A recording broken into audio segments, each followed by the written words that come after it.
ਧੰਨ ਗੁਰੂ ਨਾਨਕ ਦੇਵ ਮਹਾਰਾਜ ਸੱਚੇ ਪਾਤਸ਼ਾਹ ਸਿਆਲਕੋਟ ਸ਼ਹਿਰ ਵਿੱਚ ਗਏ ਔਰ ਉੱਥੇ ਇੱਕ ਮੂਲਾ ਕਰਾੜ ਖੱਤਰੀ ਸੀ। ਉਸ ਨੇ ਧੰਨ ਗੁਰੂ ਨਾਨਕ ਦੇਵ ਮਹਾਰਾਜ ਸੱਚੇ ਪਾਤਸ਼ਾਹ ਦੇ ਦਰਸ਼ਨ ਕੀਤੇ। ਸਾਹਿਬ ਸਤਿਗੁਰੂ ਸੱਚੇ ਪਾਤਸ਼ਾਹ ਨੇ ਇਸ ਨੂੰ ਪੁੱਛਿਆ ਵੀ ਸੱਚ ਕੀ ਹੈ ਤੇ ਝੂਠ ਕੀ ਹੈ। ਇਹ ਕਹਿਣ ਲੱਗਾ, ਸੱਚੇ ਪਾਤਸ਼ਾਹ, ਮਰਨਾ ਸੱਚ ਹੈ ਤੇ ਜਿਉਣਾ ਝੂਠ ਹੈ। ਇਹਨੇ ਇਹ ਗੱਲ ਸਤਿਗੁਰੂ ਨੂੰ ਆਖੀ। ਜਦੋਂ ਸਤਿਗੁਰੂ ਮਹਾਰਾਜ ਸੱਚੇ ਪਾਤਸ਼ਾਹ ਨੂੰ ਇਸ ਗੱਲ ਦਾ ਪਤਾ ਲੱਗਿਆ ਬਈ ਇਹਨੇ ਮਰਨਾ ਸੱਚ ਤੇ ਜਿਉਣਾ ਝੂਠ ਸਮਝਿਆ ਹੋਇਆ ਹੈ, ਕਿਵ ਸਚਿਆਰਾ ਹੋਈਐ ਕਿਵ ਕੂੜਾ ਟੁੱਟੈ ਪਾਲੇ। ਝੂਠ ਤੇ ਸੱਚ ਦੀ ਵਿਚਾਰ ਤੁਸੀਂ ਸੁਣ ਰਹੇ ਹੋ ਵੀ ਮਰਨਾ ਸੱਚ ਹੈ, ਜਿਉਣਾ ਝੂਠ ਹੈ। ਜਦੋਂ ਇਹ ਗੱਲ ਗੁਰੂ ਮਹਾਰਾਜ ਸੱਚੇ ਪਾਤਸ਼ਾਹ ਨੇ ਇਹਦੇ ਮੂੰਹੋਂ ਸੁਣੀ, ਇਹਨੂੰ ਸਵਾਲ ਕੀਤਾ। ਕਹਿਣ ਲੱਗੇ, ਇਹ ਗੱਲ ਤੂੰ ਸੁਣੀ ਸੁਣਾਈ ਕਰ ਰਿਹਾ ਹੈ, ਜ਼ਬਾਨੀ ਕਲਾਮੀ ਕਰ ਰਿਹਾ ਹੈ, ਜਾਂ ਕਿ ਇਹਦੇ ਉੱਤੇ ਤੈਨੂੰ ਭਰੋਸਾ ਵੀ ਹੈ। ਇਹਨੇ ਅੱਗੋਂ ਆਖਿਆ ਕਿ ਸੱਚੇ ਪਾਤਸ਼ਾਹ, ਮੈਂ ਤੇ ਸੁਣੀ ਸੁਣਾਈ ਗੱਲ ਕਰ ਰਿਹਾ ਹਾਂ, ਕਿਉਂਕਿ ਤੁਹਾਡਾ ਸੇਵਾਦਾਰ, ਤੁਹਾਡਾ ਰਬਾਬੀ ਭਾਈ ਮਰਦਾਨਾ ਸੱਚ ਝੂਠ ਖਰੀਦਣ ਵਾਸਤੇ ਮੇਰੀ ਦੁਕਾਨ ਤੇ ਪੁੱਜਿਆ ਤੇ ਮੈਂ ਸੋਨੇ ਦੀਆਂ ਮੋਹਰਾਂ ਦੇ ਲਾਲਚ ਵਿੱਚ ਆ ਕੇ ਇਹ ਲਿਖ ਕੇ ਦੇ ਦਿੱਤਾ ਕਿ ਮਰਨਾ ਸੱਚ ਤੇ ਜਿਉਣਾ ਝੂਠ ਹੈ। ਸਾਹਿਬ ਸਤਿਗੁਰੂ ਸੱਚੇ ਪਾਤਸ਼ਾਹ ਕਹਿਣ ਲੱਗੇ, ਕੇਵਲ ਮਾਇਆ ਦੇ ਲਾਲਚ ਵਿੱਚ ਆ ਕੇ ਤੂੰ ਇਹ ਲਿਖ ਤੇ ਦਿੱਤਾ ਹੈ ਮਰਨਾ ਸੱਚ ਤੇ ਜਿਉਣਾ ਝੂਠ ਹੈ, ਪਰ ਕੀ ਇਸ ਉੱਤੇ ਕਦੀ ਵਿਸ਼ਵਾਸ ਵੀ ਕਰਨਾ ਚਾਹੁੰਦਾ ਹੈ? ਕਹਿੰਦਾ, ਮਹਾਰਾਜ ਜੇ ਤੁਹਾਡੀ ਕਿਰਪਾ ਹੋ ਜਾਵੇ। ਧੰਨ ਗੁਰੂ ਨਾਨਕ ਦੇਵ ਮਹਾਰਾਜ ਕਹਿਣ ਲੱਗੇ, ਫਿਰ ਘਰ ਦਾ ਮੂੰਹ ਛੱਡਣਾ ਪਵੇਗਾ, ਕਿ ਕੂੜਾ ਟੁੱਟੈ ਪਾਲ। ਕਹਿੰਦਾ, ਮਹਾਰਾਜ ਸੱਚ ਬਚਨ। ਕੁਝ ਸਮੇਂ ਲਈ ਗੁਰੂ ਮਹਾਰਾਜ ਦੇ ਨਾਲ ਜਾਣ ਲਈ ਤਿਆਰ ਹੋਇਆ। ਸਤਿਗੁਰੂ ਮਹਾਰਾਜ ਦੀ ਸੰਗਤ ਕੀਤੀ। ਰੋਜ਼ ਹੁਣ ਗੁਰੂ ਮਹਾਰਾਜ ਦੇ ਦਰਸ਼ਨ ਵੀ ਕਰਦਾ ਹੈ, ਕੀਰਤਨ ਵੀ ਸੁਣਦਾ ਹੈ, ਬਾਣੀ ਵੀ ਪੜ੍ਹਦਾ, ਸਿਮਰਨ ਵੀ ਕਰਦਾ। ਸਾਹਿਬ ਸਤਿਗੁਰੂ ਸੱਚੇ ਪਾਤਸ਼ਾਹ ਨੇ ਇੱਕ ਦਿਨ ਸੋਚਿਆ ਵੀ ਇਹਦੇ ਅੰਦਰੋਂ ਕੂੜ ਦੀ ਪਾਲ ਢਹਿ ਵੀ ਗਈ ਹੈ। ਇਸ ਗੱਲ ਦੀ ਪਰਖ ਕਰਨ ਦੇ ਲਈ ਸਾਹਿਬ ਸਤਿਗੁਰੂ ਸੱਚੇ ਪਾਤਸ਼ਾਹ ਨੇ ਅਚਾਨਕ ਬੈਠਿਆਂ ਬੈਠਿਆਂ ਭਾਈ ਮੂਲੇ ਨੂੰ ਆਖਿਆ ਕਿ ਭਾਈ ਮੂਲਿਆ, ਇੱਕ ਬਹੁਤ ਦੁਖਦਾਈ ਖਬਰ ਸਾਨੂੰ ਮਿਲੀ ਹੈ। ਕਹਿੰਦਾ, ਮਹਾਰਾਜ ਉਹ ਕੀ? ਸਤਿਗੁਰੂ ਕਹਿਣ ਲੱਗੇ, ਤੇਰੇ ਘਰ ਕਿਸੇ ਤੇਰੇ ਸ਼ਰੀਕ ਨੇ, ਕਿਸੇ ਵਿਰੋਧੀ ਨੇ ਜਾ ਕੇ ਇਹ ਖਬਰ ਦੇ ਦਿੱਤੀ ਹੈ ਕਿ ਮੂਲਾ ਤੇ ਚੜ੍ਹਾਈ ਕਰ ਗਿਆ, ਮੂਲਾ ਤੇ ਮਰ ਗਿਆ। ਹੁਣ ਤੇਰੇ ਘਰ ਦੇ ਵਿੱਚ ਰੋਣਾ ਧੋਣਾ ਸ਼ੁਰੂ ਹੋਇਆ ਹੋਇਆ। ਜਿਹੜੀ ਤੇਰੀ ਆਪਣੀ ਧਰਮ ਪਤਨੀ ਹੈ, ਉਹ ਹੁਣ ਸਤੀ ਹੋਣ ਦੇ ਲਈ ਤਿਆਰ ਹੋਈ ਬੈਠੀ ਹੈ। ਉਹਨੇ ਇਹ ਫੈਸਲਾ ਕਰ ਲਿਆ ਵੀ ਜੇ ਮੇਰਾ ਪਤੀ ਨਹੀਂ ਰਿਹਾ ਤੇ ਮੈਂ ਵੀ ਨਹੀਂ ਰਹਿਣਾ। ਹੁਣ ਤੂੰ ਦੱਸ, ਤੇਰੀ ਕੀ ਸਲਾਹ ਹੈ? ਜਦੋਂ ਇਹਨੇ ਗੁਰੂ ਮਹਾਰਾਜ ਦੇ ਮੂੰਹੋਂ ਇਹ ਗੱਲ ਸੁਣੀ ਬਈ ਮੇਰੇ ਮਰਨ ਦੀ ਝੂਠੀ ਖਬਰ ਸਾਡੇ ਘਰ ਵਿੱਚ ਕਿਸੇ ਨੇ ਪਹੁੰਚਾਈ ਹੈ ਤੇ ਮੇਰੇ ਘਰ ਵਾਲੀ ਵੀ ਸੜ ਮਾਰਨ ਲਈ ਤਿਆਰ ਹੋ ਗਈ ਹੈ, ਉਸੇ ਵੇਲੇ ਇਹਨੇ ਰੋਣਾ ਸ਼ੁਰੂ ਕਰ ਦਿੱਤਾ, ਕਿਉਂਕਿ ਹਾਲੇ ਕੂੜ ਦੀ ਪਾਲ ਢਈ ਨਹੀਂ ਸੀ। ਘਰ ਦਾ ਮੋਹ, ਪਰਿਵਾਰ ਦਾ ਮੋਹ ਟੁੱਟਿਆ ਨਹੀਂ ਸੀ। ਰੋਣ ਲੱਗ ਪਿਆ। ਸਤਿਗੁਰੂ ਕਹਿਣ ਲੱਗੇ, ਭਾਈ ਰੋਣਾ ਕਿਉਂ ਹੈ? ਕਹਿੰਦਾ, ਮਹਾਰਾਜ ਮੇਰਾ ਤੇ ਘਰ-ਬਾਰ, ਮੇਰਾ ਪਰਿਵਾਰ ਉਜੜ ਜਾਵੇਗਾ, ਬੱਚੇ ਰੁਲ ਜਾਣਗੇ, ਮੈਂ ਕੀ ਕਰਾਂ? ਤਾਂ ਉਸ ਵੇਲੇ ਸਤਿਗੁਰੂ ਕਹਿਣ ਲੱਗੇ, ਭਾਈ ਮੂਲਿਆ, ਜੇ ਤੈਨੂੰ ਇੰਨਾ ਹੀ ਫਿਕਰ ਹੈ, ਚੱਲ ਫਿਰ ਅਸੀਂ ਤੈਨੂੰ ਉੱਥੇ ਪਹੁੰਚਾ ਦਿੰਦੇ ਹਾਂ। ਇਤਿਹਾਸ ਦੱਸਦਾ ਹੈ ਜਦੋਂ ਇਹ ਰੋਣੋਂ ਹੀ ਨਾ ਹਟਿਆ ਤੇ ਧੰਨ ਗੁਰੂ ਨਾਨਕ ਦੇਵ ਮਹਾਰਾਜ ਨੇ ਕਿਰਪਾ ਕੀਤੀ ਤੇ ਇਸ ਨੂੰ ਇਹਦੇ ਘਰ ਪਹੁੰਚਾ ਦਿੱਤਾ। ਤੇ ਜਦੋਂ ਭਾਈ ਮੂਲਾ ਆਪਣੇ ਘਰ ਪਹੁੰਚਿਆ ਤੇ ਉਸ ਵੇਲੇ ਜਿਹੜਾ ਗਮੀ ਦਾ ਮਾਹੌਲ ਸੀ ਖੁਸ਼ੀ ਵਿੱਚ ਤਬਦੀਲ ਹੋ ਗਿਆ। ਭਾਈ ਮੂਲਾ ਜਦੋਂ ਘਰ ਵਿੱਚ ਪਹੁੰਚਿਆ, ਪਰਿਵਾਰ ਬੜਾ ਖੁਸ਼ ਹੋਇਆ ਤੇ ਇਹਨੂੰ ਵੀ ਆਪਣੀ ਘਰਵਾਲੀ ਦੇ ਅਸਲੀ ਸਨੇਹ ਦਾ ਪਤਾ ਲੱਗਿਆ ਵੀ ਜਿਹੜੀ ਝੂਠੀ ਖਬਰ ਸੁਣ ਕੇ ਮੇਰੀ ਖਾਤਰ ਮਰਨ ਲਈ ਤਿਆਰ ਹੋ ਗਈ। ਪਰ ਇਸ ਨੂੰ ਇਸ ਗੱਲ ਤੇ ਪੂਰਾ ਯਕੀਨ ਨਹੀਂ ਆ ਸਕਿਆ ਵੀ ਮਰਨਾ ਸੱਚ ਹੈ, ਜਿਉਣਾ ਝੂਠ ਹੈ। ਇਹ ਝੂਠ ਦੀ ਦੀਵਾਰ ਦੇ ਵਿੱਚ ਹੀ ਫਸ ਗਿਆ। ਹੁਣ ਠੀਕ ਹੈ, ਇਹਦਾ ਪਰਿਵਾਰ ਤੇ ਬਚ ਗਿਆ, ਇਹਦੇ ਘਰ ਵਾਲੀ ਵੀ ਮਰਨ ਤੋਂ ਬਚ ਗਈ, ਪਰ ਇਹ ਆਪਣੇ ਪਰਿਵਾਰ ਦੇ ਮੋਹ ਦੇ ਵਿੱਚ ਐਸਾ ਖੁੱਭਿਆ, ਐਸਾ ਖਚਤ ਹੋਇਆ, ਬਸ ਹੁਣ ਤੇ ਬਾਣੀ ਵੀ ਭੁੱਲ ਗਿਆ, ਸਿਮਰਨ ਵੀ ਭੁੱਲ ਗਿਆ, ਗੁਰੂ ਨੂੰ ਵੀ ਭੁੱਲ ਗਿਆ। ਧੰਨ ਗੁਰੂ ਨਾਨਕ ਦੇਵ ਮਹਾਰਾਜ ਸੱਚੇ ਪਾਤਸ਼ਾਹ ਇੱਕ ਦਿਨ ਬੈਠੇ ਨੇ, ਮਨ ਵਿੱਚ ਖਿਆਲ ਆਇਆ ਵੀ ਇੱਕ ਸਾਡਾ ਸੰਸਾਰੀ ਮਿੱਤਰ ਸੀ ਭਾਈ ਮੂਲਾ, ਚਲੋ ਉਹਨੂੰ ਇੱਕ ਵਾਰ ਮਿਲ ਹੀ ਆਈਏ। ਬੈਠਿਆਂ ਬੈਠਿਆਂ ਜਦੋਂ ਗੁਰੂ ਮਹਾਰਾਜ ਦਾ ਖਿਆਲ ਇਸ ਪਾਸੇ ਆਇਆ ਤਾਂ ਇਤਿਹਾਸ ਦੱਸਦਾ ਹੈ ਕਿ ਧੰਨ ਗੁਰੂ ਨਾਨਕ ਦੇਵ ਮਹਾਰਾਜ ਸੱਚੇ ਪਾਤਸ਼ਾਹ ਸਿਆਲਕੋਟ ਦੇ ਵਿੱਚ ਆਏ ਤੇ ਭਾਈ ਮੂਲੇ ਦੇ ਘਰ ਆਪ ਚੱਲ ਕੇ ਗਏ ਨੇ।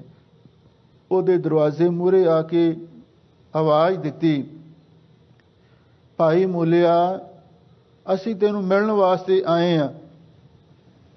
ਅੱਗੋਂ ਭਾਈ ਮੂਲੇ ਦੇ ਘਰ ਵਾਲੀ ਕੂੜ ਦੀ ਦੀਵਾਰ ਬਣ ਕੇ ਖਲੋ ਗਈ ਤੇ ਆਪਣੇ ਪਤੀ ਮੂਲੇ ਨੂੰ ਕਹਿਣ ਲੱਗੀ, ਉਹੀ ਸੰਤ, ਉਹੀ ਮਹਾਂਪੁਰਖ ਆ ਗਏ ਨੇ ਜਿਹੜੇ ਪਹਿਲਾਂ ਤੈਨੂੰ ਲੈ ਗਏ ਸਨ, ਕਿਧਰੇ ਐਸਾ ਨਾ ਹੋਵੇ ਫੇਰ ਤੈਨੂੰ ਨਾਲ ਲੈ ਜਾਵਣ।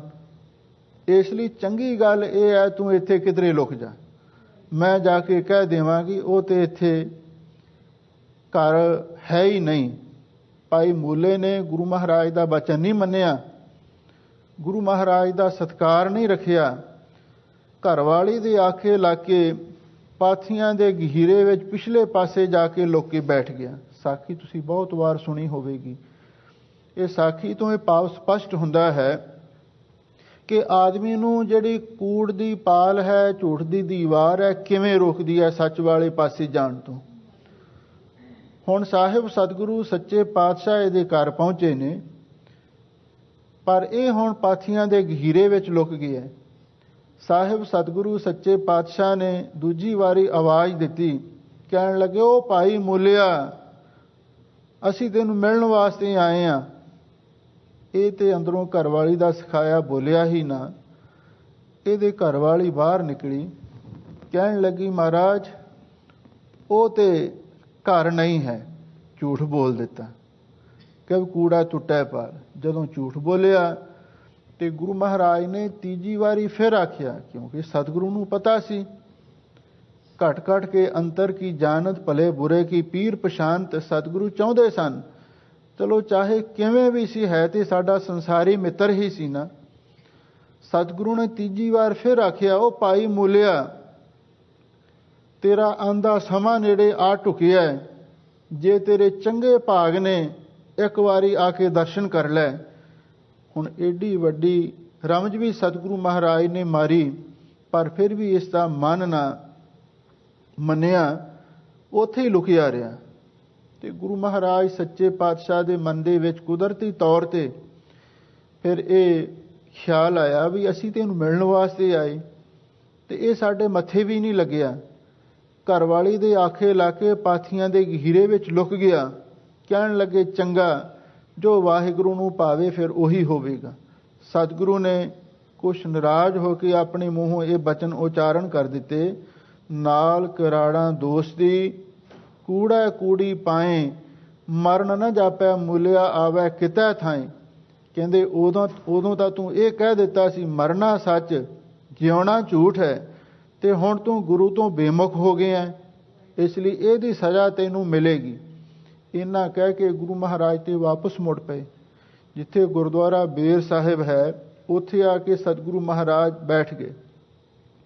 ਉਧਰ ਕੀ ਭਾਣਾ ਵਰਤਿਆ, ਸਤਿਗੁਰੂ ਦੇ ਆਉਣ ਦੀ ਹੀ ਦੇਰ ਸੀ, ਉਸੇ ਵੇਲੇ ਪਾਥੀਆਂ ਦੇ ਗਹੀਰੇ ਵਿੱਚੋਂ ਸੱਪ ਨਿਕਲਿਆ ਤੇ ਉਸ ਨੇ ਭਾਈ ਮੂਲੇ ਦੇ ਡੰਗ ਮਾਰ ਦਿੱਤਾ।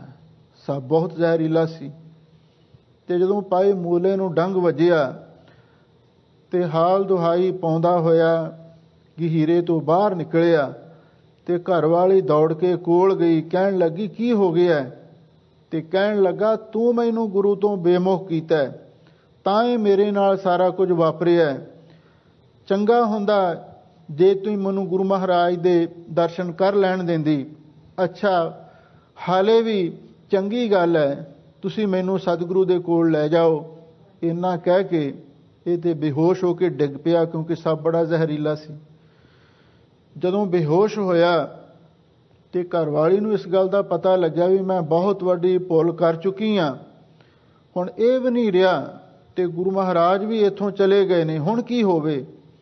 ਸਿਆਣਿਆਂ ਨੇ ਸਲਾਹ ਦਿੱਤੀ, ਕਹਿਣ ਲੱਗੇ ਗੁਰੂ ਮਹਾਰਾਜ ਸੱਚੇ ਪਾਤਸ਼ਾਹ ਇੱਥੇ ਕਿਤੇ ਨੇੜੇ ਤੇੜੇ ਹੋਣਗੇ ਤੇ ਇਹਨੂੰ ਗੁਰੂ ਮਹਾਰਾਜ ਦੇ ਕੋਲ ਲੈ ਜਾਣਾ ਚਾਹੀਦਾ, ਕਿਉਂਕਿ ਸਤਿਗੁਰੂ ਦਿਆਲੂ ਕਿਰਪਾਲੂ ਨੇ। ਜੈਸਾ ਬਾਲਕ ਪਾਏ ਸੁਬਾਈ ਲੱਖ ਅਪਰਾਧ ਕਮਾਵੈ, ਕਰ ਉਪਦੇਸ਼ ਝੜਕੇ ਬਹੁ ਪਾਂਤੀ ਬੋੜ ਪਿਤਾ ਗਲ ਲਾਵੈ, ਪਿਛਲੇ ਔਗਣ ਬਖਸ਼ ਲਏ ਪ੍ਰਭ ਆਗੇ ਮਾਰਗ ਪਾਵੈ। ਸਤਿਗੁਰੂ ਇਸ ਦੀਆਂ ਭੁੱਲਾਂ ਨੂੰ ਮਾਫ ਕਰਨਗੇ। ਇਸ ਖਿਆਲ ਦੇ ਨਾਲ ਭਾਈ ਮੂਲੇ ਨੂੰ ਮੰਜੇ ਤੇ ਲੰਮਾ ਪਾ ਕੇ ਤੇ ਗੁਰੂ ਮਹਾਰਾਜ ਦੇ ਕੋਲ ਲੈ ਆਏ। ਜਦੋਂ ਗੁਰੂ ਮਹਾਰਾਜ ਦੇ ਕੋਲ ਲੈ ਆਏ, ਉਸ ਵੇਲੇ ਇਹ ਚੜ੍ਹਾਈ ਕਰ ਚੁੱਕਿਆ ਸੀ। ਗੁਰੂ ਮਹਾਰਾਜ ਸੱਚੇ ਪਾਤਸ਼ਾਹ ਕਹਿਣ ਲੱਗੇ ਹੁਣ ਤੇ ਪਾਣਾ ਵਰਤ ਗਿਆ, ਹੁਣ ਕੁਝ ਨਹੀਂ ਹੋ ਸਕਦਾ। ਅੱਛਾ, ਫਿਰ ਵੀ ਮਰਨ ਵੇਲੇ ਇਹਦੇ ਮੂੰਹੋਂ ਇਹ ਨਿਕਲਿਆ ਸੀ ਬਈ ਮੈਨੂੰ ਗੁਰੂ ਦੇ ਕੋਲ ਲੈ ਜਾਓ, ਮੈਨੂੰ ਬਖਸ਼ਾ ਦਿਓ। ਹੁਣ ਇਹਦਾ ਫਲ ਇਹ ਹੋਵੇਗਾ, ਹੁਣ ਇਹ ਗੁਰੂ ਦੀ ਸ਼ਰਨ ਵਿੱਚ ਆ ਗਿਆ ਤੇ ਹੁਣ ਇਹਦੀ ਕਲਿਆਣ ਅਸੀਂ ਕਰਾਂਗੇ। ਪਰ ਇੱਕ ਗੱਲ ਯਾਦ ਰੱਖੋ, ਇਹਨੇ ਪਹਿਲਾਂ ਜੋ ਗੁਰੂ ਮਹਾਰਾਜ ਦੀ ਅਵਗਿਆ ਕੀਤੀ ਹੈ ਉਹਦਾ ਇਹਨੂੰ ਕੁਝ ਨਾ ਕੁਝ ਸਮਾਂ ਫਲ ਮਿਲੇਗਾ। ਧੰਨ ਗੁਰੂ ਅਮਰਦਾਸ ਮਹਾਰਾਜ ਨੇ ਆਨੰਦ ਸਾਹਿਬ ਬਾਣੀ ਵਿੱਚ ਫਰਮਾਇਆ, ਜੇ ਕੋ ਗੁਰ ਤੇ ਬੇਮੁਖ ਹੋਵੈ ਬਿਨ ਸਤਿਗੁਰ ਮੁਕਤ ਨਾ ਪਾਵੈ, ਪਾਵੈ ਮੁਕਤ ਨਾ ਹੋਰ ਤੈ ਕੋਈ, ਪੁੱਛੋ ਵਿਵੇਕੀਆਂ ਜਾਏ, ਅਨੇਕ ਜੋਨੀ ਪਰਮ ਆਵੈ ਬਿਨ ਸਤਿਗੁਰ ਮੁਕਤ ਨਾ ਪਾਏ। ਅੱਗੇ ਲਿਖਿਆ ਹੈ, ਫਿਰ ਮੁਕਤ ਪਾਏ ਲਾਗ ਚਰਨੀ, ਸਤਿਗੁਰੂ ਸ਼ਬਦ ਸੁਣਾਏ, ਕਹਿ ਨਾਨਕ ਸੁਣੋ ਸੰਤੋ ਵਿਚਾਰ ਦੇਖੋ, ਬਿਨ ਸਤਿਗੁਰ ਮੁਕਤ ਨਾ ਪਾਏ।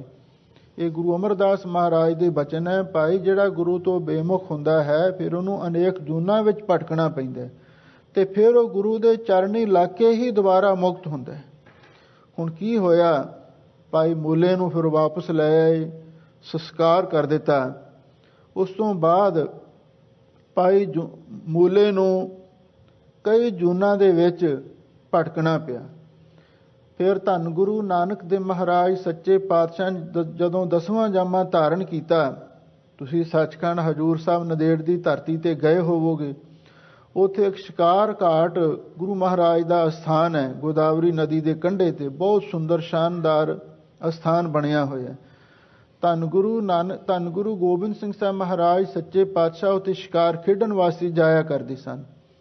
ਹੁਣ ਇੱਕ ਦਿਨ ਸਾਹਿਬ ਸਤਿਗੁਰੂ ਸੱਚੇ ਪਾਤਸ਼ਾਹ ਸ਼ਿਕਾਰ ਖੇਡਣ ਗਏ, ਉੱਥੇ ਇੱਕ ਸਹਿਆ ਨਿਕਲਿਆ, ਆ ਰੈਬਟ ਜਿਸ ਨੂੰ ਕਹਿ ਦਿੰਦੇ ਨੇ, ਖਰਗੋਸ਼ ਨਿਕਲਿਆ ਤੇ ਗੁਰੂ ਮਹਾਰਾਜ ਨੇ ਉਹਦੇ ਤੀਰ ਮਾਰਿਆ ਤੇ ਉਸ ਨੂੰ ਮਾਰ ਦਿੱਤਾ।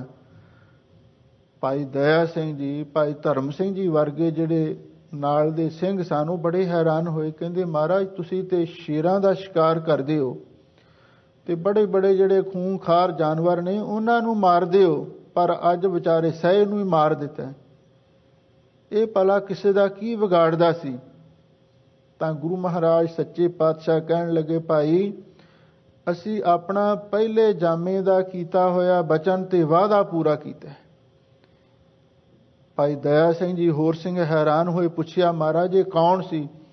ਤਾਂ ਸਤਿਗੁਰੂ ਕਹਿਣ ਲੱਗੇ, ਭਾਈ ਇਹ ਮੂਲਾ ਕਰਾੜ ਸੀ ਜਿਹੜਾ ਗੁਰੂ ਤੋਂ ਬੇਮੁਖ ਹੋਇਆ ਸੀ।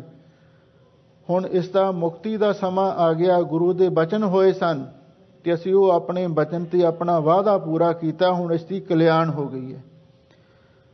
ਹੁਣ ਇਹ ਸਾਖੀ ਤੋਂ ਇਹ ਗੱਲ ਸਪਸ਼ਟ ਹੁੰਦੀ ਹੈ ਕਿ ਜਿਹੜੀ ਝੂਠ ਦੀ ਪਾਲ, ਝੂਠ ਦੀ ਦੀਵਾਰ ਕਿਹੜੀ ਹੈ ਤੇ ਕਿਵੇਂ ਟੁੱਟਦੀ ਹੈ। ਟੁੱਟਦੀ ਹੈ ਭਾਈ ਗੁਰੂ ਦੀ ਕਿਰਪਾ ਦੇ ਨਾਲ। ਹੁਕਮ ਰਜਾਈ ਚੱਲਣਾ, ਜਦੋਂ ਰਜਾ ਦੇ ਮਾਲਕ ਅਕਾਲ ਪੁਰਖ ਦੇ ਹੁਕਮ ਦੇ ਵਿੱਚ ਚੱਲਦੇ ਹਾਂ, ਉਸੇ ਅਕਾਲ ਪੁਰਖ ਨੇ ਪਾਵਨ ਗੁਰੂ ਸਰੂਪ ਧਾਰਨ ਕਰਕੇ ਗੁਰਬਾਣੀ ਦੁਆਰਾ ਜੋ ਸਾਨੂੰ ਆਗਿਆ ਕੀਤੀ ਹੈ, ਗੁਰ ਕੈ ਗ੍ਰਹਿ ਸੇਵਕ ਜੋ ਰਹਿ ਗੁਰ ਕੀ ਆਗਿਆ ਮਨ ਮੈਂ ਸਹਿ, ਇਹ ਗੁਰੂ ਦੀ ਆਗਿਆ ਮੰਨ ਕੇ ਹੀ ਅਸੀਂ ਕੂੜ ਦੀ ਦੀਵਾਰ ਨੂੰ ਤੋੜ ਸਕਦੇ ਹਾਂ। ਗੁਰੂ ਮਹਾਰਾਜ ਦੀ ਬਾਣੀ ਸਾਨੂੰ ਸਿੱਖਿਆ ਦਿੰਦੀ ਹੈ, ਇਹ ਮਨ ਪਿਆਰਿਆ ਤੂੰ ਸਦਾ ਸੱਚ ਸੰਭਾਲੇ, ਇਹ ਕਟੰਬ ਤੂੰ ਜੇ ਦੇਖਦਾ ਚੱਲੈ ਨਾਹੀ ਤੇਰੇ ਨਾਲੇ, सा तेरे चलै नाही तिस नाल क्यों चित लाइए, ऐसा काम मूले ना कीचै जित अंत पछोताइए। ਇਹ ਝੂਠ ਤੋਂ ਸੱਚ ਵੱਲ ਜਾਣ ਦੀ ਪ੍ਰੇਰਣਾ ਸਤਿਗੁਰੂ ਦੀ ਬਾਣੀ ਦਿੰਦੀ ਹੈ। ਹਜ਼ੂਰ ਕਹਿੰਦੇ ਜੇ ਤੁਸੀਂ ਸਚਿਆਰ ਹੋਣਾ ਚਾਹੁੰਦੇ ਹੋ ਤੇ ਕੂੜ ਦੀ ਦੀਵਾਰ ਨੂੰ ਢਾਉਣਾ ਪਵੇਗਾ, ਸੰਸਾਰ ਦਾ ਪਰਿਵਾਰ ਦਾ ਮੋਹ ਛੱਡਣਾ ਪਵੇਗਾ ਤੇ ਫਿਰ ਹੀ ਤੁਸੀਂ ਸੱਚ ਵਾਲੇ ਪਾਸੇ ਚੱਲ ਸਕਦੇ ਹੋ। ਤੇ ਇਸ ਮੋਹ ਨੂੰ ਤੋੜਨ ਦੇ ਲਈ ਭਾਈ ਰਜ਼ਾ ਦੇ ਮਾਲਕ ਅਕਾਲ ਪੁਰਖ ਦੇ ਹੁਕਮ ਦੇ ਵਿੱਚ ਜੋ ਵਾਹਿਗੁਰੂ ਕਰਦਾ ਹੈ ਔਰ ਉਹਨੂੰ ਭਲਾ ਕਰਕੇ ਮੰਨਣਾ ਪਵੇਗਾ। ਗੁਰਮੁਖ ਤੇਰਾ ਭਾਣਾ ਪਾਵੇ, ਗੁਰਮੁਖਾਂ ਨੂੰ ਤੇਰਾ ਭਾਣਾ ਹੀ ਚੰਗਾ ਲੱਗਦਾ ਹੈ। ਨਾਨਕ ਲਿਖਿਆ ਨਾਲ ਹਜ਼ੂਰ ਕਹਿੰਦੇ ਭਾਈ ਇਹ ਸਭ ਦੇ ਨਾਲ ਲਿਖਿਆ ਹੋਇਆ। ਹੁਣ ਕਿਵੇਂ ਰਜ਼ਾ ਦੇ ਵਿੱਚ ਚੱਲਣਾ ਹੈ, ਇਹਦੇ ਉੱਤੇ ਵੀ ਮਹਾਂਪੁਰਖ ਇੱਕ ਦ੍ਰਿਸ਼ਟਾਂਤ ਵਜੋਂ ਸਾਖੀ ਸੁਣਾਉਂਦੇ ਸਨ। ਗੁਜਰਾਤ ਦੇ ਵਿੱਚ ਭਾਈ ਭਿਖਾਰੀ ਜੀ ਇੱਕ ਗੁਰੂ ਦੇ ਅਨੰਨ ਸਿੱਖ ਹੋਏ ਨੇ, ਜਿਨ੍ਹਾਂ ਨੂੰ ਪੂਰਨ ਗੁਰਮੁਖਾਂ ਦੀ ਅਵਸਥਾ ਪ੍ਰਾਪਤ ਹੋਈ ਸੀ। ਇੱਕ ਵਾਰ ਕਿਸੇ ਸਿੱਖ ਨੇ ਆਖਿਆ, ਮਹਾਰਾਜ ਮੈਨੂੰ ਗੁਰਮੁਖ ਸਿੱਖ ਦੇ ਦਰਸ਼ਨ ਕਰਵਾਓ, ਤਾਂ ਹਜ਼ੂਰ ਨੇ ਭਾਈ ਭਿਖਾਰੀ ਜੀ ਪਾਸ ਹੀ ਭੇਜਿਆ ਸੀ। ਉਸ ਗੁਰਸਿੱਖ ਨੇ ਜਾ ਕੇ ਕੀ ਤੱਕਿਆ, ਭਾਈ ਭਿਖਾਰੀ ਜੀ ਦੇ ਪੁੱਤਰ ਦਾ ਵਿਵਾਹ ਹੈ, ਪਰਿਵਾਰ ਵਿੱਚ ਬੜੀਆਂ ਖੁਸ਼ੀਆਂ ਨੇ, ਸਾਰੇ ਰਿਸ਼ਤੇਦਾਰ ਆਂਢੀ ਗੁਆਂਢੀ ਤਿਆਰੀਆਂ ਵਿੱਚ ਰੁੱਝੇ ਨੇ ਕਿਉਂਕਿ ਸਵੇਰੇ ਬਰਾਤ ਚੜ੍ਹਨੀ ਸੀ। ਤੇ ਉਧਰ ਭਾਈ ਭਿਖਾਰੀ ਜੀ ਇੱਕ ਪਾਸੇ ਬੈਠੇ ਤਪੜੀਆਂ ਸਿਉਈ ਜਾ ਰਹੇ ਨੇ, ਲੱਕੜਾਂ ਇਕੱਠੀਆਂ ਕਰੀ ਜਾ ਰਹੇ ਨੇ। ਉਸ ਗੁਰਮੁਖ ਸਿੱਖ ਨੇ ਪੁੱਛਿਆ, ਭਾਈ ਸਾਹਿਬ ਇਹ ਕੀ ਕਰ ਰਹੇ ਹੋ? ਕਹਿੰਦੇ ਇਹ ਵੀ ਜ਼ਰੂਰੀ ਕੰਮ ਕਰਨ ਵਾਲਾ ਹੀ ਹੈ, ਉਹ ਅਸੀਂ ਕਰ ਰਹੇ ਹਾਂ। ਸਵੇਰੇ ਬਰਾਤ ਚੜ੍ਹੀ, ਚਾਵਾਂ ਤੇ ਮੁਲਾਰਾਂ ਦੇ ਨਾਲ ਪੁੱਤਰ ਦਾ ਵਿਆਹ ਕੀਤਾ। ਪਹਿਲੇ ਦਿਨ ਹੀ ਜਦੋਂ ਪੁੱਤਰ ਵਿਵਾਹ ਕਰਕੇ ਆਇਆ, ਰਾਤ ਦੇ ਸਮੇਂ ਪਿੰਡ ਦੇ ਵਿੱਚ ਕੋਈ ਲੜਾਈ ਹੋਈ ਤੇ ਉਸ ਲੜਾਈ ਨੂੰ ਹਟਾਉਣ ਵਾਸਤੇ ਭਾਈ ਸਾਹਿਬ ਨੇ ਆਪਣੇ ਪੁੱਤਰ ਨੂੰ ਭੇਜਿਆ ਤੇ ਕਿਸੇ ਦੁਸ਼ਟ ਨੇ ਉਸ ਤੇ ਗੋਲੀ ਚਲਾ ਦਿੱਤੀ ਤੇ ਭਾਈ ਸਾਹਿਬ ਦਾ ਪੁੱਤਰ ਸ਼ਹੀਦ ਹੋ ਗਿਆ। ਸ਼ਹੀਦ ਹੋਣ ਤੋਂ ਬਾਅਦ ਸਾਰਾ ਪਰਿਵਾਰ ਤੇ ਸੋਗ ਵਿੱਚ ਡੁੱਬ ਗਿਆ। ਇੱਕ ਪਾਸੇ ਨਵਾਂ ਵਿਆਹ ਹੋਇਆ, ਦੂਸਰੇ ਪਾਸੇ ਉਸ ਦੀ ਮੌਤ ਹੋ ਜਾਂਦੀ ਹੈ। ਕਿੱਡੀ ਵੱਡੀ ਇਹ ਦੁਖਦਾਈ ਘਟਨਾ ਸੀ। ਪਰ ਹੁਕਮ ਰਜਾਈ ਚੱਲਣਾ, ਵੀ ਰਜਾ ਦੇ ਮਾਲਕ ਦੇ ਹੁਕਮ ਦੇ ਵਿੱਚ ਚੱਲਣਾ ਸਚਿਆਰ ਬਣਨ ਦਾ ਸਭ ਤੋਂ ਵਧੀਆ ਤਰੀਕਾ ਹੈ। ਹੁਣ ਭਾਈ ਸਾਹਿਬ ਭਾਈ ਭਿਖਾਰੀ ਜੀ ਨੇ ਜਿੰਨਾ ਖੁਸ਼ੀਆਂ ਦੇ ਨਾਲ ਪੁੱਤਰ ਦਾ ਵਿਆਹ ਕੀਤਾ ਸੀ ਤੇ ਉਹਨਾਂ ਹੀ ਖੁਸ਼ੀਆਂ ਦੇ ਵਿੱਚ ਪੁੱਤਰ ਦੀ ਮੌਤ ਨੂੰ ਵੀ ਪ੍ਰਵਾਨ ਕੀਤਾ। ਸਾਰੇ ਪਰਿਵਾਰ ਨੂੰ ਕਹਿ ਦਿੱਤਾ, ਭਾਈ ਕਿਸੇ ਨੇ ਰੋਣਾ ਨਹੀਂ, ਗੁਰੂ ਦਾ ਹੁਕਮ ਹੈ, ਮਤ ਮੈਂ ਪਿੱਛਾ ਕੋਈ ਰੋਵ ਸੀ ਸੋ ਮੈਂ ਮੂਲ ਨਾ ਪਾਇਆ, ਭਾਣਾ ਮੰਨੋ ਬਾਣੀ ਪੜ੍ਹੋ ਸਿਮਰਨ ਕਰੋ। ਤੇ ਫਿਰ ਆਪਣੇ ਹੱਥੀਂ ਪੁੱਤਰ ਦਾ ਇਸ਼ਨਾਨ ਕਰਵਾਇਆ, ਕੀਰਤਨ ਕਰਵਾਇਆ ਔਰ ਉਸ ਦਾ ਸੰਸਕਾਰ ਕੀਤਾ ਤੇ ਉਸ ਤੋਂ ਬਾਅਦ ਅੰਤਮ ਅਰਦਾਸ ਕੀਤੀ ਤੇ ਸਾਰੇ ਪਰਿਵਾਰ ਨੂੰ ਭਾਣੇ ਵਿੱਚ ਚੱਲਣ ਦਾ ਉਪਦੇਸ਼ ਦਿੱਤਾ। ਉਸ ਗੁਰਮੁਖ ਸਿੱਖ ਨੇ ਭਾਈ ਭਿਖਾਰੀ ਜੀ ਤੇ ਸਵਾਲ ਕੀਤਾ, ਕਹਿਣ ਲੱਗਾ, ਭਾਈ ਸਾਹਿਬ ਜੀ ਜੇ ਤੁਹਾਨੂੰ ਇਸ ਗੱਲ ਦਾ ਪਤਾ ਸੀ ਵੀ ਤੁਹਾਡੇ ਪੁੱਤਰ ਨੇ ਸ਼ਾਦੀ ਤੋਂ ਬਾਅਦ ਚੜ੍ਹਾਈ ਕਰ ਜਾਣੀ ਹੈ ਤੇ ਤੁਸੀਂ ਆ ਏਡਾ ਵੱਡਾ ਵਿਆਹ ਦਾ ਆਡੰਬਰ ਕਿਉਂ ਕਰਨਾ ਸੀ? ਭਾਈ ਸਾਹਿਬ ਕਹਿਣ ਲੱਗੇ, ਇਹ ਵਾਹਿਗੁਰੂ ਦਾ ਹੁਕਮ ਸੀ, ਇਹ ਰੱਬ ਦਾ ਭਾਣਾ ਸੀ, ਇਹ ਇਸ ਤਰ੍ਹਾਂ ਹੋਣਾ ਹੀ ਸੀ। ਸੰਜੋਗ ਵਿਜੋਗ ਤੁਰੋਂ ਹੀ ਹੁਆ। ਇਹ ਸੰਜੋਗ ਤੇ ਵਿਜੋਗ ਧੁਰ ਤੋਂ ਵਾਹਿਗੁਰੂ ਦਾ ਲਿਖਿਆ ਹੁੰਦਾ ਹੈ। ਇਸ ਲਈ ਇਹਦੇ ਵਿੱਚ ਸਾਡੀ ਕੋਈ ਆਪਣੀ ਮਰਜ਼ੀ ਨਹੀਂ, ਇਹ ਵਾਹਿਗੁਰੂ ਦਾ ਹੁਕਮ ਸੀ, ਵਿਆਹ ਹੋਣਾ ਹੀ ਸੀ।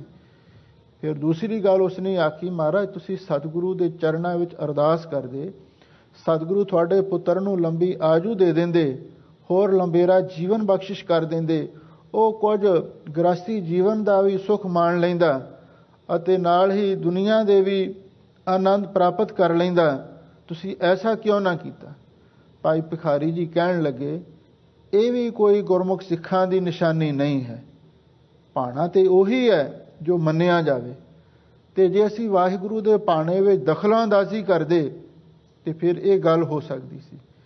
ਪਰ ਜਿਹੜੇ ਵਾਹਿਗੁਰੂ ਦੇ ਪਿਆਰੇ ਨੇ ਉਹ ਭਾਣੇ ਦੇ ਵਿੱਚ ਹੀ ਚੱਲਦੇ ਨੇ। ਹੁਕਮ ਰਜਾਈ ਚੱਲਣਾ, ਉਹ ਤੇ ਰਜ਼ਾ ਦੇ ਮਾਲਕ ਦੇ ਹੁਕਮ ਦੇ ਵਿੱਚ ਹੀ ਚੱਲਦੇ ਨੇ। ਉਹ ਆਪਣੇ ਵੱਲੋਂ ਕੋਈ ਦਖਲਾਂਦਾਜ਼ੀ ਨਹੀਂ ਕਰਦੇ, ਜੋ ਵਾਹਿਗੁਰੂ ਕਰਦਾ ਉਹਨੂੰ ਉਹ ਪ੍ਰਵਾਨ ਕਰਦੇ ਨੇ। ਇਹ ਹੈ ਹੁਕਮ ਮੰਨਣ ਦੀ ਗੱਲ, ਇਹ ਹੈ ਭਾਣੇ ਵਿੱਚ ਚੱਲਣ ਦੀ ਨਿਸ਼ਾਨੀ। ਚਾਹੇ ਵਾਹਿਗੁਰੂ ਕੁਛ ਦੇ ਦੇਵੇ ਤੇ ਚਾਹੇ ਲੈ ਲਵੇ, ਉਹ ਖੁਸ਼ ਰਹਿੰਦੇ ਨੇ। ਉਹਨਾਂ ਦੇ ਮਨ ਦੇ ਵਿੱਚ ਕੋਈ ਕਿਸੇ ਕਿਸਮ ਦਾ ਗਿਲਾ ਨਹੀਂ ਹੁੰਦਾ, ਕੋਈ ਸ਼ਿਕਵਾ ਨਹੀਂ ਹੁੰਦਾ, ਕੋਈ ਫਿਕਰ ਨਹੀਂ ਹੁੰਦਾ, ਕੋਈ ਤੌਖਲਾ ਨਹੀਂ ਹੁੰਦਾ, ਕੋਈ ਸ਼ੋਕ ਨਹੀਂ ਹੁੰਦਾ। ਇਹ ਗੁਰਮੁਖਾਂ ਦੀ ਅਵਸਥਾ ਹੁੰਦੀ ਹੈ। ਇਸ ਲਈ ਸਚਿਆਰ ਬਣਨ ਦੇ ਲਈ ਕੂੜ ਦੀ ਪਾਲ ਢਾਉਣੀ ਪਵੇਗੀ। ਕੂੜ ਦੀ ਪਾਲ ਢਾਉਣ ਵਾਸਤੇ ਤੇ ਉਸ ਵਾਹਿਗੁਰੂ ਦੇ ਭਾਣੇ ਨੂੰ ਮਿੱਠਾ ਕਰਕੇ ਮੰਨਣਾ ਪਵੇਗਾ। ਤੇ ਜਿਹੜਾ ਗੁਰਸਿੱਖ ਵਾਹਿਗੁਰੂ ਦਾ ਭਾਣਾ ਮਿੱਠਾ ਕਰਕੇ ਮੰਨਦਾ ਹੈ ਤੇ ਭਾਈ ਉਹੀ ਵਾਹਿਗੁਰੂ ਦੇ ਨੇੜੇ ਪਹੁੰਚਦਾ ਹੈ, ਉਹੀ ਸਚਿਆਰ ਬਣ ਸਕਦਾ ਹੈ, ਉਸੇ ਨੂੰ ਸੱਚ ਦੀ ਪ੍ਰਾਪਤੀ ਹੁੰਦੀ ਹੈ। ਇਹ ਹੈ ਇਸ ਪੌੜੀ ਦਾ ਸੂਤਰ ਰੂਪ ਸਿਧਾਂਤ। ਹੁਣ ਆਰੰਭ ਤੋਂ ਸਤਿਗੁਰੂ ਦੇ ਚਰਨਾਂ ਦੇ ਵਿੱਚ ਗੁਰਸਿੱਖਾਂ ਨੇ ਬੇਨਤੀ ਕੀਤੀ, ਸੱਚੇ ਪਾਤਸ਼ਾਹ ਵੀ ਜਿਹੜੇ ਕੁਝ ਹੋਰ ਰਿਸ਼ੀ ਮੁਨੀ ਮਹਾਤਮਾ ਮਹਾਂਪੁਰਖ ਵਿਦਵਾਨ ਹੋਏ ਨੇ ਔਰ ਉਹਨਾਂ ਨੇ ਕਈ ਹੋਰ ਵੀ ਤਰੀਕੇ ਲਿਖੇ ਨੇ ਸਚਿਆਰ ਬਣਨ ਦੇ ਲਈ, ਸੱਚ ਦੀ ਪ੍ਰਾਪਤੀ ਦੇ ਲਈ, ਕੀ ਉਹ ਤੁਹਾਡੇ ਖਿਆਲਾਂ ਦੇ ਮੁਤਾਬਕ ਦਰੁਸਤ ਨੇ ਜਾਂ ਨਹੀਂ? ਤਾਂ ਗੁਰੂ ਮਹਾਰਾਜ ਸੱਚੇ ਪਾਤਸ਼ਾਹ ਜਿਹੜੇ ਪੁਰਾਣੇ ਸਮੇਂ ਦੇ ਵਿੱਚ 4 ਕਿਸਮ ਦੀਆਂ ਪ੍ਰਣਾਲੀਆਂ ਚੱਲ ਰਹੀਆਂ ਸਨ ਤੇ ਗੁਰੂ ਮਹਾਰਾਜ ਨੇ ਇਸ ਪੌੜੀ ਦੇ ਆਰੰਭ ਦੇ ਵਿੱਚ ਉਹ 4 ਪ੍ਰਣਾਲੀਆਂ ਦਾ ਜ਼ਿਕਰ ਕੀਤਾ ਜਿਨ੍ਹਾਂ ਦੁਆਰਾ ਸੱਚ ਦੀ ਪ੍ਰਾਪਤੀ ਕਰਨ ਦੇ ਲਈ ਲੋਕ ਯਤਨ ਕਰਦੇ ਸਨ, ਸਚਿਆਰ ਬਣਨ ਦੇ ਲਈ ਕੋਸ਼ਿਸ਼ ਕਰਦੇ ਸਨ। ਪਰ ਸਤਿਗੁਰੂ ਨੇ ਉਹਨਾਂ ਦਾ ਇੱਕ ਤਰ੍ਹਾਂ ਦੇ ਨਾਲ ਖੰਡਨ ਕੀਤਾ ਹੈ, ਕਿਉਂਕਿ ਉਹਨਾਂ ਦੁਆਰਾ ਸੱਚ ਦੀ ਪ੍ਰਾਪਤੀ ਨਹੀਂ ਸੀ ਹੋ ਸਕਦੀ। ਇਸੇ ਲਈ ਗੁਰੂ ਮਹਾਰਾਜ ਨੇ ਸੱਚ ਦੀ ਪ੍ਰਾਪਤੀ ਲਈ ਵੀ ਵਾਹਿਗੁਰੂ ਦੇ ਹੁਕਮ ਦੇ ਵਿੱਚ ਚੱਲਣਾ, ਭਾਣਾ ਮਿੱਠਾ ਕਰਕੇ ਮੰਨਣਾ, ਇਹ ਮੁੱਖ ਸਾਧਨ ਦਰਸਾਇਆ ਹੈ। ਲੋ ਹੁਣ ਆਰੰਭ ਤੋਂ ਧੰਨ ਗੁਰੂ ਨਾਨਕ ਦੇਵ ਮਹਾਰਾਜ ਸੱਚੇ ਪਾਤਸ਼ਾਹ ਜੋ ਪਹਿਲੀਆਂ 4 ਪ੍ਰਣਾਲੀਆਂ ਨੇ ਚਲੀਆਂ ਆ ਰਹੀਆਂ ਉਹਨਾਂ ਦੇ ਬਾਰੇ ਜ਼ਿਕਰ ਕਰ ਰਹੇ ਨੇ। ਲੋ ਸੰਗਤਾਂ ਪ੍ਰੇਮ ਦੇ ਨਾਲ ਵਿਚਾਰ ਸੁਣੋ ਤੇ ਇੱਕ ਵਾਰੀ ਪਿਆਰ ਦੇ ਨਾਲ ਆਖੋ, ਸਤਨਾਮ ਸ੍ਰੀ ਵਾਹਿਗੁਰੂ ਸਾਹਿਬ ਜੀਓ। ਸਤਨਾਮ ਸ੍ਰੀ ਵਾਹਿਗੁਰੂ ਜੀ। ਸੋਚੈ ਸੋਚ ਨਾ ਹੋਵਈ, ਜੇ ਸੋਚੀ ਲੱਖ ਵਾਰ। ਪਹਿਲਾ ਤਰੀਕਾ ਸੀ ਸੱਚ ਦੀ ਪ੍ਰਾਪਤੀ ਦਾ, ਸੋਚ ਪਵਿੱਤਰਤਾ ਕਰਨੀ। ਜਿਹੜੇ ਕਰਮਕਾਂਡੀ ਲੋਕ ਸਨ ਉਹ ਕਹਿੰਦੇ ਨੇ ਜਿਸ ਨੇ ਰੱਬ ਨੂੰ ਮਿਲਣਾ ਉਹ ਆਪਣੇ ਸਰੀਰ ਨੂੰ ਪਵਿੱਤਰ ਰੱਖੇ। ਕਿਸੇ ਹੱਦ ਤੱਕ ਉਹਨਾਂ ਦੀ ਥਿਊਰੀ ਠੀਕ ਵੀ ਸੀ, ਕਿਉਂਕਿ ਗੁਰਮਤ ਵਿੱਚ ਵੀ ਸਭ ਤੋਂ ਪਹਿਲਾਂ ਇਸ਼ਨਾਨ ਦੀ ਗੱਲ ਆਉਂਦੀ ਹੈ। ਕਰ ਇਸ਼ਨਾਨ ਸਿਮਰ ਪ੍ਰਭ ਆਪਣਾ। ਇਹ ਜਿਹੜਾ ਇਸ਼ਨਾਨ ਹੈ ਤਨ ਦੀ ਪਵਿੱਤਰਤਾ ਵਾਸਤੇ ਤਾਂ ਕਾਫੀ ਹੱਦ ਤੱਕ ਜ਼ਰੂਰੀ ਵੀ ਹੈ, ਪਰ ਜੇ ਅਸੀਂ ਇਹ ਸੋਚ ਲਈਏ ਕੇਵਲ ਇਸ਼ਨਾਨ ਕਰਨ ਦੇ ਨਾਲ ਹੀ ਸੱਚ ਦੀ ਪ੍ਰਾਪਤੀ ਹੋ ਸਕਦੀ ਹੈ, ਇਹ ਗੱਲ ਨਾਮੁਮਕਿਨ ਹੈ। ਇਸੇ ਲਈ ਹਜ਼ੂਰ ਕਹਿੰਦੇ ਨੇ ਸੋਚੈ ਸੋਚ ਨਾ ਹੋਵੇ। ਸੋਚੈ ਦਾ ਅਰਥ ਹੈ ਸੋਚ ਪਵਿੱਤਰਤਾ ਰੱਖਣ ਦੇ ਨਾਲ, ਇਸ਼ਨਾਨ ਕਰਨ ਦੇ ਨਾਲ, ਕੱਪੜੇ ਧੋਣ ਦੇ ਨਾਲ, ਬਾਰ-ਬਾਰ ਹੱਥ ਮਾਂਜਣ ਦੇ ਨਾਲ ਸੋਚ ਨਾ ਹੋਵੇ। ਜਿਹੜੀ ਮਨ ਦੀ ਪਵਿੱਤਰਤਾ ਨਹੀਂ ਹੋ ਸਕਦੀ। ਤਨ ਦੀ ਪਵਿੱਤਰਤਾ ਕਰਨ ਦੇ ਨਾਲ ਮਨ ਦੀ ਪਵਿੱਤਰਤਾ ਨਹੀਂ ਹੋ ਸਕਦੀ। ਜੇ ਸੋਚੀ ਲੱਖ ਵਾਰ, ਭਾਈ ਜੇ ਲੱਖਾਂ ਵਾਰੀ ਵੀ ਕੋਈ ਇਸ ਤਰ੍ਹਾਂ ਦੀਆਂ ਸੋਚਾਂ ਕਰੀ ਜਾਵੇ, ਪਵਿੱਤਰਤਾਵਾਂ ਦੀਆਂ ਕਿਰਿਆਵਾਂ ਕਰੀ ਜਾਵੇ, ਨਹਾਈ ਜਾਵੇ, ਕੱਪੜੇ ਧੋਈ ਜਾਵੇ, ਬਾਰ-ਬਾਰ ਹੱਥ ਧੋਈ ਜਾਵੇ, ਪਰ ਇਹਦੇ ਨਾਲ ਮਨ ਦੀ ਪਵਿੱਤਰਤਾ ਨਹੀਂ ਹੋ ਸਕਦੀ। ਜਿਵੇਂ ਸੁਖਮਨੀ ਸਾਹਿਬ ਬਾਣੀ ਵਿੱਚ ਧੰਨ ਗੁਰੂ ਅਰਜਨ ਦੇਵ ਮਹਾਰਾਜ ਨੇ ਫਰਮਾਇਆ ਹੈ, ਮਨ ਕਾਮਨਾ ਤੀਰਥ ਜਾਏ ਬਸੈ। ਮਨ ਦੀ ਇੱਛਾ ਦੇ ਨਾਲ ਕਈ ਲੋਕ ਤੀਰਥਾਂ ਤੇ ਜਾ ਕੇ ਵਸਦੇ ਨੇ ਵੀ ਉੱਥੇ ਅਸੀਂ ਇਸ਼ਨਾਨ ਕਰਾਂਗੇ, ਤਨ ਦੀ ਪਵਿੱਤਰਤਾ ਹੋਵੇਗੀ। ਗਰਭ ਗੁਮਾਨ ਨਾ ਮਨ ਤੇ ਹੁਟੈ, ਪਰ ਮਨ ਵਿੱਚੋਂ ਹਉਮੈ ਹੰਕਾਰ ਤੇ ਉਹ ਛੱਡ ਨਹੀਂ ਸਕਦੇ। ਤੀਰਥਾਂ ਤੇ ਜਾ ਕੇ ਨਹਾਉਣ ਦਾ ਕੀ ਫਾਇਦਾ ਜੇ ਮਨ ਦੇ ਵਿੱਚੋਂ ਹਉਮੈ ਹੰਕਾਰ ਨੂੰ ਹੀ ਨਾ ਛੱਡਿਆ। ਇਸੇ ਤਰ੍ਹਾਂ ਅੱਗੇ ਚੱਲ ਕੇ ਸਤਿਗੁਰੂ ਮਹਾਰਾਜ ਨੇ ਲਿਖਿਆ ਹੈ, ਮਨ ਕਾਮਨਾ ਤੀਰਥ ਜਾਏ ਬਸੈ, ਗਰਭ ਗੁਮਾਨਾ ਮਨ ਤੇ ਹੁਟੈ। ਸੋਚ ਕਰੈ ਦਿਨਸ ਆਰ ਰਾਤ, ਮਨ ਕੀ ਮੈਲ ਨਾ ਤਨ ਤੇ ਜਾਤ। ਇਸ ਦੇਹੀ ਕਉ ਬਹੁ ਸਾਧਨਾ ਕਰੈ, ਮਨ ਤੇ ਕਬਹੁ ਨ ਵਿਖਿਆ ਟਰੈ। ਜਲ ਧੋਵੈ ਬਹੁ ਦੇਹ ਅਨੀਤ, ਸੁਧ ਕਹਾਂ ਹੋਏ ਕਾਚੀ ਪੀਤ। ਹਜ਼ੂਰ ਕਹਿੰਦੇ ਸਰੀਰ ਤਾਂ ਕੱਚੀ ਕੰਧ ਹੈ, ਇਹਨੂੰ ਜਿੰਨਾ ਮਰਜ਼ੀ ਧੋਈ ਜਾਓ, ਇਹ ਪਵਿੱਤਰ ਨਹੀਂ ਹੋ ਸਕਦੀ। ਇਸੇ ਲਈ ਤਨ ਦੀ ਸੋਚ ਕਰਨ ਦੇ ਨਾਲ ਮਨ ਨਹੀਂ ਪਵਿੱਤਰ ਹੋ ਸਕਦਾ, ਭਾਵੇਂ ਲੱਖਾਂ ਵਾਰ ਕੋਈ ਇਸ ਤਰ੍ਹਾਂ ਦੀ ਸੋਚ ਪਵਿੱਤਰਤਾ ਕਰੀ ਜਾਵੇ। ਚੁੱਪੈ ਚੁੱਪ ਨਾ ਹੋਵਈ, ਜੇ ਲਾਏ ਰਹਾ ਲਿਵਤਾਰ। ਦੂਸਰਾ ਸਾਧਨ ਮੌਨ ਸੀ, ਚੁੱਪ ਹੋ ਜਾਣਾ, ਕਿਸੇ ਨਾਲ ਗੱਲ ਨਹੀਂ ਕਰਨੀ, ਵੀ ਇਹਦੇ ਨਾਲ ਕਹਿੰਦੇ ਸੱਚ ਦੀ ਪ੍ਰਾਪਤੀ ਹੋ ਸਕਦੀ ਹੈ। ਪਹਿਲਾ ਸਾਧਨ ਪਵਿੱਤਰਤਾ ਸੀ, ਤੇ ਦੂਸਰਾ ਸਾਧਨ ਹੋ ਗਿਆ ਚੁੱਪ ਹੋਣਾ, ਖਾਮੋਸ਼ ਰਹਿਣਾ। ਪਰ ਧੰਨ ਗੁਰੂ ਨਾਨਕ ਦੇਵ ਮਹਾਰਾਜ ਸੱਚੇ ਪਾਤਸ਼ਾਹ ਇਹਦਾ ਵੀ ਖੰਡਨ ਕਰ ਰਹੇ ਨੇ, ਚੁੱਪ ਹੈ ਚੁੱਪ ਨਾ ਹੋਵੇ। ਚੁੱਪ ਰਹਿਣ ਦੇ ਨਾਲ ਵੀ ਜੇ ਕੋਈ ਮੂੰਹੋਂ ਨਾ ਵੀ ਬੋਲੇ, ਚੁੱਪ ਨਾ ਹੋਵੇ, ਤਾਂ ਵੀ ਮਨ ਦੀ ਚੁੱਪਤਾ ਨਹੀਂ ਨਾ ਹੁੰਦੀ। ਜੇ ਕੋਈ ਆਦਮੀ ਮੂੰਹੋਂ ਨਾ ਬੋਲੇ, ਮਨ ਤੇ ਅੰਦਰੋਂ ਬੋਲਦਾ ਰਹਿੰਦਾ, ਮਨ ਨਹੀਂ ਚੁੱਪ ਕਰ ਸਕਦਾ। ਬਾਹਰੋਂ ਮੌਨ ਰੱਖਣ ਦੇ ਨਾਲ ਮਨ ਦੀ ਕਲਪਨਾ ਨਹੀਂ ਹਟਦੀ, ਬਲਕਿ ਸਤਿਗੁਰੂ ਮਹਾਰਾਜ ਨੇ ਬਾਣੀ ਵਿੱਚ ਲਿਖਿਆ ਹੈ, ਮੌਨੀ ਹੋਏ ਬੈਠਾ ਇਕਾਂਤੀ, ਹਿਰਦੈ ਕਲਪਨ ਗਾਠਾ। ਮੌਨੀ ਹੋ ਕੇ ਇਕਾਂਤ ਵਿੱਚ ਜਾ ਕੇ ਬੈਠ ਗਿਆ, ਪਰ ਮਨ ਦੇ ਵਿੱਚ ਕਲਪਨਾ ਉੱਠਦੀਆਂ ਰਹਿੰਦੀਆਂ ਨੇ। ਇਸ ਲਈ ਬਾਹਰਲੀ ਚੁੱਪ ਦੇ ਨਾਲ ਵੀ ਮਨ ਨਹੀਂ ਚੁੱਪ ਹੋ ਸਕਦਾ। ਐਸੇ ਜਿਹੜੇ ਸਾਧਨ ਨੇ ਪਖੰਡ ਦੇ, ਉਹਨਾਂ ਦਾ ਗੁਰੂ ਮਹਾਰਾਜ ਨੇ ਖੰਡਨ ਵੀ ਕੀਤਾ। ਗੁਰੂ ਨਾਨਕ ਸਾਹਿਬ ਜੀ ਦੇ ਬਚਨ ਨੇ, ਜਬ ਲਗ ਦੁਨੀਆ ਰਹੀਐ ਨਾਨਕ, ਕਿਛ ਸੁਣੀਐ ਕਿਛ ਕਹੀਐ। ਵੀ ਜਿੰਨਾ ਚਿਰ ਤੱਕ ਵਾਹਿਗੁਰੂ ਨੇ ਸਾਨੂੰ ਜ਼ਿੰਦਗੀ ਦਿੱਤੀ ਹੈ, ਔਰ ਉਹਦੇ ਵਿੱਚ ਕੁਝ ਸਾਨੂੰ ਕਹਿਣਾ ਵੀ ਚਾਹੀਦਾ, ਜਿੱਥੇ ਲੋੜ ਹੋਵੇ ਬੋਲਣਾ ਵੀ ਚਾਹੀਦਾ, ਤੇ ਕੁਝ ਸੁਣਨਾ ਵੀ ਚਾਹੀਦਾ। ਤੇ ਜਿਹੜੇ ਭਾਈ ਬਿਲਕੁਲ ਹੀ ਮੌਨ ਧਾਰਨ ਕਰ ਲੈਂਦੇ ਨੇ, ਕਹਿੰਦੇ ਅਸੀਂ ਕਿਸੇ ਨਾਲ ਬੋਲਣਾ ਹੀ ਨਹੀਂ, ਤੇ ਗੁਰੂ ਮਹਾਰਾਜ ਕਹਿੰਦੇ ਇਹਦੇ ਨਾਲ ਵੀ ਰੱਬ ਨਹੀਂ ਮਿਲ ਸਕਦਾ। ਚੁੱਪੈ ਚੁੱਪ ਨਾ ਹੋਵੇ, ਚੁੱਪ ਰਹਿਣ ਦੇ ਨਾਲ ਵੀ ਭਾਈ ਮਨ ਦੀ ਚੁੱਪ ਨਹੀਂ ਹੋ ਸਕਦੀ। ਇਹ ਕੋਈ ਮੌਨੀ ਸਾਧੂ ਕਲਗੀਧਰ ਪਾਤਸ਼ਾਹ ਦੇ ਪਾਸ ਪੁੱਜਿਆ, ਗੁਰੂ ਮਹਾਰਾਜ ਨੇ ਉਹਦੀ ਸੁੱਖ ਸੰਦ ਪੁੱਛੀ, ਉਹ ਬੋਲਿਆ ਹੀ ਨਾ, ਇਸ਼ਾਰਿਆਂ ਦੇ ਨਾਲ ਹੀ ਜਵਾਬ ਦੇਵੇ। ਗੁਰੂ ਮਹਾਰਾਜ ਨੇ ਸੋਚਿਆ ਵੀ ਇਹਦਾ ਪਖੰਡ ਦਾ ਪਾਜ ਉਗਾੜਨਾ ਚਾਹੀਦਾ। ਇੱਕ ਸਿੱਖ ਨੂੰ ਕਹਿ ਦਿੱਤਾ, ਭਾਈ ਇਸ ਨੂੰ ਆਪਣੇ ਘਰ ਲੈ ਜਾਓ ਤੇ ਇਹਨਾਂ ਨੂੰ ਪ੍ਰਸ਼ਾਦਾ ਪਾਣੀ ਛਕਾਓ, ਇਹਨਾਂ ਦੀ ਸੇਵਾ ਕਰੋ। ਤੇ ਨਾਲ ਹੀ ਬਾਅਦ ਵਿੱਚ ਉਸ ਗੁਰਸਿੱਖ ਨੂੰ ਕਹਿ ਦਿੱਤਾ, ਬਈ ਜੋ ਵੀ ਬਚਿਆ ਖੁਚਿਆ ਘਰ ਦੇ ਵਿੱਚ ਅੰਨ ਪਾਣੀ ਹੋਵੇ ਉਹੀ ਛਕਾਉਣਾ। ਆਪਾਂ ਇਹਦਾ ਪਖੰਡ ਦਾ ਪਰਦਾ ਹੀ ਫਾਸ਼ ਕਰਨਾ। ਉਸ ਗੁਰਸਿੱਖ ਨੇ ਆਪਣੇ ਘਰ ਲਿਜਾ ਕੇ ਜਿਹੋ ਜਿਹਾ ਰਾਤ ਦਾ ਬਚਿਆ ਖੁਚਿਆ ਭੋਜਨ ਪਿਆ ਸੀ, ਉਹ ਲਿਆ ਕੇ ਉਸ ਨੂੰ ਸਾਧੂ ਨੂੰ ਦਿੱਤਾ। ਨਾ ਤੇ ਉਹ ਬੋਲ ਸਕੇ ਤੇ ਨਾ ਹੀ ਉਹ ਖਾ ਸਕੇ। ਆਖੀਰ ਭਰਿਆ ਪੀਤਾ ਗੁਰੂ ਮਹਾਰਾਜ ਦੇ ਕੋਲ ਆ ਗਿਆ, ਮਗਰੇ ਸਿੱਖ ਵੀ ਆ ਗਿਆ। ਤੇ ਗੁਰੂ ਮਹਾਰਾਜ ਕਹਿਣ ਲੱਗੇ, ਗੁਰਸਿੱਖਾ ਤੂੰ ਸਾਧੂ ਮਹਾਤਮਾ ਨੂੰ ਪ੍ਰਸ਼ਾਦਾ ਛਕਾਇਆ ਕਿ ਨਹੀਂ ਛਕਾਇਆ? ਕਹਿੰਦਾ, ਮਹਾਰਾਜ ਮੈਂ ਤੇ ਛਕਾਉਂਦਾ ਸੀ, ਪਰ ਇਹ ਛਕਦੇ ਹੀ ਨਹੀਂ। ਤੇ ਉਸ ਵੇਲੇ ਇਹ ਸਾਧੂ ਤੋਂ ਰਹਿ ਨਾ ਹੋਇਆ ਹੈ, ਤੇ ਮੋਨੀ ਸੀ, ਉਸੇ ਵੇਲੇ ਭੜਕ ਉੱਠਿਆ। ਕਹਿਣ ਲੱਗਾ ਵੀ ਜਿਹੜਾ ਰਾਤ ਦਾ ਬੇਹਾ ਮੈਨੂੰ ਪ੍ਰਸ਼ਾਦਾ ਤੂੰ ਛਕਾ ਰਿਹਾ ਸੀ, ਉਹ ਮੈਂ ਕਿਵੇਂ ਛਕਦਾ? ਗੁਰੂ ਮਹਾਰਾਜ ਹੱਸ ਪਏ, ਕਹਿੰਦੇ ਭਾਈ ਤੂੰ ਪਹਿਲਾਂ ਹੀ ਬੋਲ ਕੇ ਦੱਸ ਦੇਣਾ ਸੀ ਵੀ ਮੈਂ ਆਹ ਪ੍ਰਸ਼ਾਦਾ ਛਕਣਾ ਹੈ, ਆਹ ਕੁਛ ਛਕਣਾ ਹੈ, ਤੈਨੂੰ ਆਹ ਕੁਛ ਪਖੰਡ ਕਰਨ ਦੀ ਲੋੜ ਹੀ ਨਹੀਂ ਸੀ। ਭਾਵ ਸਤਿਗੁਰੂ ਮਹਾਰਾਜ ਨੇ ਇਸ ਮੌਨ ਨੂੰ ਵੀ ਪ੍ਰਵਾਨ ਨਹੀਂ ਕੀਤਾ। ਚੁੱਪਾ ਚੁੱਪ ਨਾ ਹੋਵੇ। ਹਜ਼ੂਰ ਕਹਿੰਦੇ ਭਾਈ ਚੁੱਪ ਰਹਿਣ ਦੇ ਨਾਲ ਮਨ ਦੀ ਚੁੱਪ ਨਹੀਂ ਹੋ ਸਕਦੀ।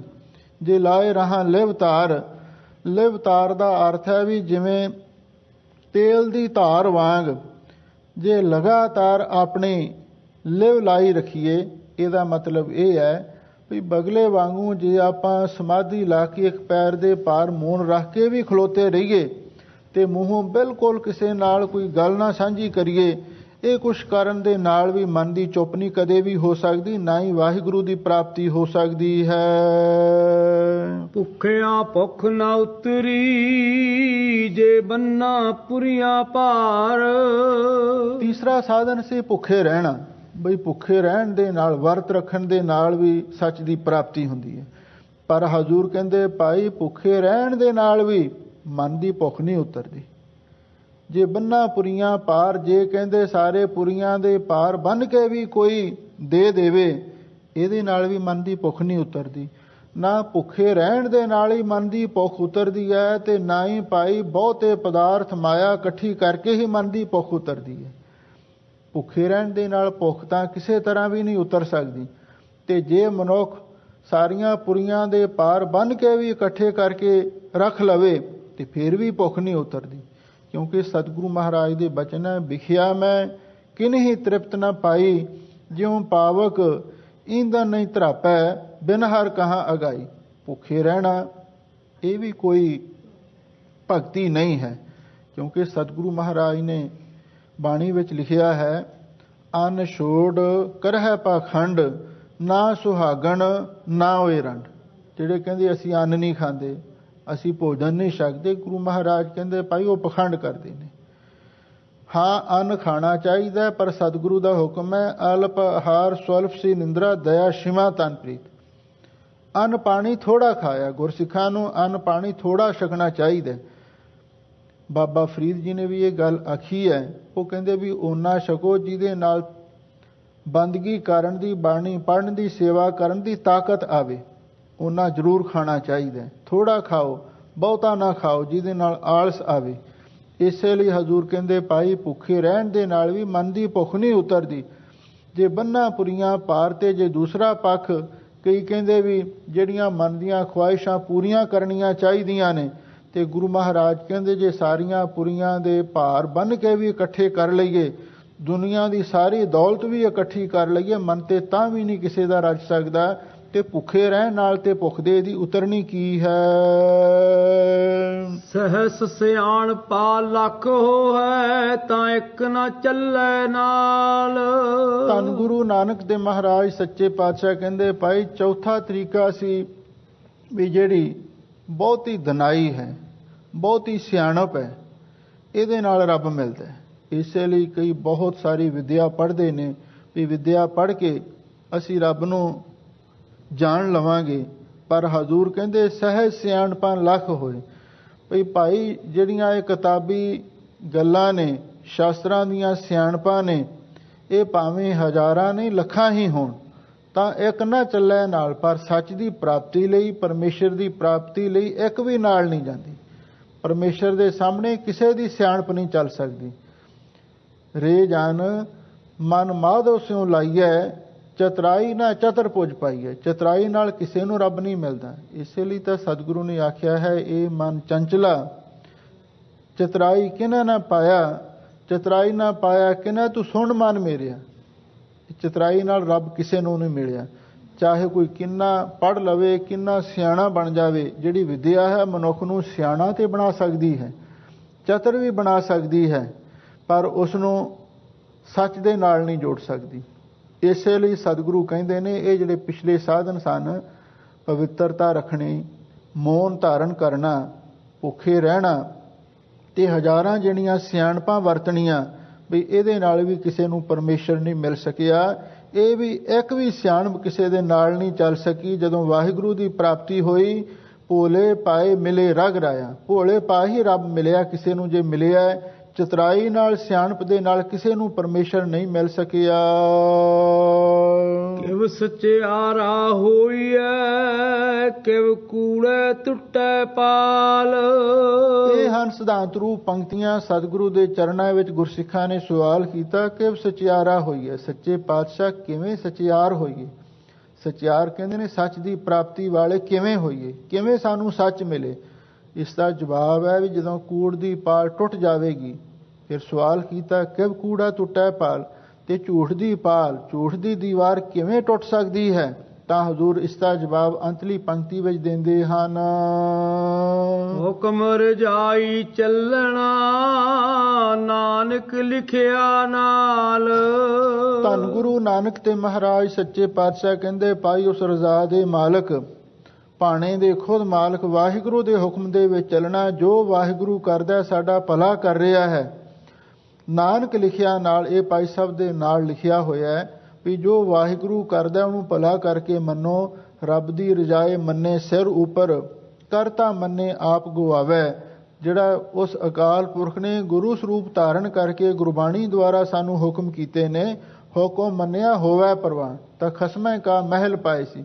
ਤੇ ਹੁਕਮ ਮੰਨ ਕੇ ਭਾਈ ਪ੍ਰਵਾਨ ਹੋਇਆ ਜਾਂਦਾ ਹੈ। ਭਾਈ ਲਹਿਣੇ ਨੇ ਤਾਂ ਗੁਰੂ ਦਾ ਹੁਕਮ ਹੀ ਮੰਨਿਆ ਸੀ। ਦੇਖ ਲਓ ਭਾਈ ਲਹਿਣਾ ਗੁਰੂ ਅੰਗਦ ਦੇਵ ਬਣ ਗਿਆ। ਇਉਂ ਭਾਈ ਹੁਕਮ ਮੰਨ ਕੇ ਹੀ, ਪਾਣਾ ਮੰਨ ਕੇ ਹੀ ਤੇ ਅਸੀਂ ਸੱਚ ਤੱਕ ਪਹੁੰਚ ਸਕਦੇ ਹਾਂ, ਸਤਿਗੁਰੂ ਦੀਆਂ ਖੁਸ਼ੀਆਂ ਪ੍ਰਾਪਤ ਕਰ ਸਕਦੇ ਹਾਂ।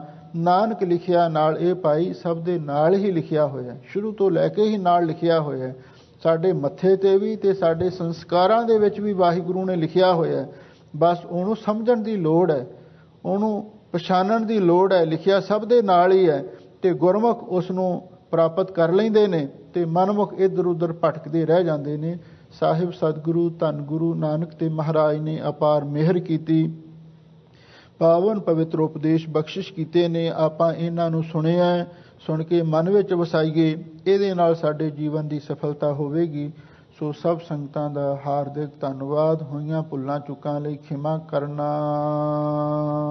ਕਿਉ ਸਚਿਆਰਾ ਹੋਈਐ, ਕਿਵ ਕੂੜੇ ਟੁੱਟੇ ਪਾਲ,